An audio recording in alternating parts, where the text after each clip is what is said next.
Memory. It's the key to our identity. Without memory, we are nothing. It's who we are. Memory hackers.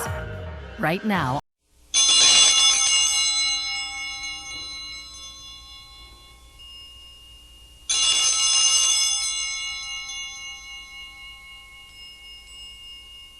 Here's a question and answer from the October 1st, 1938 edition of the Catholic Advance. A person asked, "Is every man bound to work?" And the priest answered, "St. Paul tells us, if any man will not work, neither let him eat." Every individual who can work is bound to work. The obligation of work was laid upon mankind by God after the fall of Adam and Eve as a penance. Work may be either physical or mental. The answer in the Q&A is cited in this verse from Genesis. "With labor and toil shalt thou eat thereof all the days of thy life." So, may a man stop working just because he reaches retirement age? Scripture also says, 6 days shalt thou labor, and shalt do all thy works. This verse doesn't include an exception for a man once he turns 65 years of age. A man may not retire from his Christian duties. However, I should note that one verse in the Bible does mention retirement. This is the law of the Levites. From 25 years old and upward, they shall go in to minister in the tabernacle of the covenant, and when they shall have accomplished the 50th year of their age, they shall cease to serve.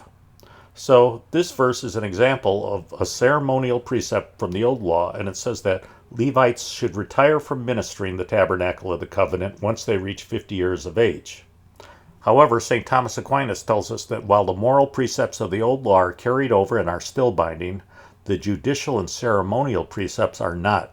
The judicial and ceremonial precepts derive their force from their institution alone. Since they were instituted, it seems of no consequence whether things were done in this way or that way. But the moral precepts derive their efficacy from the very dictate of natural reason, even if they were never included in the law. The concept of pensions was unknown to the early church. The concept was first introduced in Islamic culture during the generation following Muhammad. Retirement is a relatively new concept that was introduced and became widespread in recent history. It wasn't until the late 1800s that governments in various countries began to introduce policies and enact laws concerning retirement. To my knowledge, the Preconciliar Church never decreed anything about men having the right to retire from work. In former times, men's bodies sometimes broke down and they were no longer capable of work. In multi-generational homes, those men would usually be taken care of by their families because they could no longer work. However, there was no universal sense of entitlement that an able-bodied man could stop working just because he reached a certain age. Certainly, if a man earns a pension, he should take it. However, that does not entitle him to stop working. To work seems to be both natural law and divine law.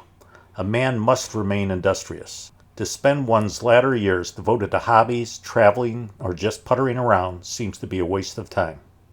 Well, I hope you enjoyed this installment. We'll be back again soon with another one.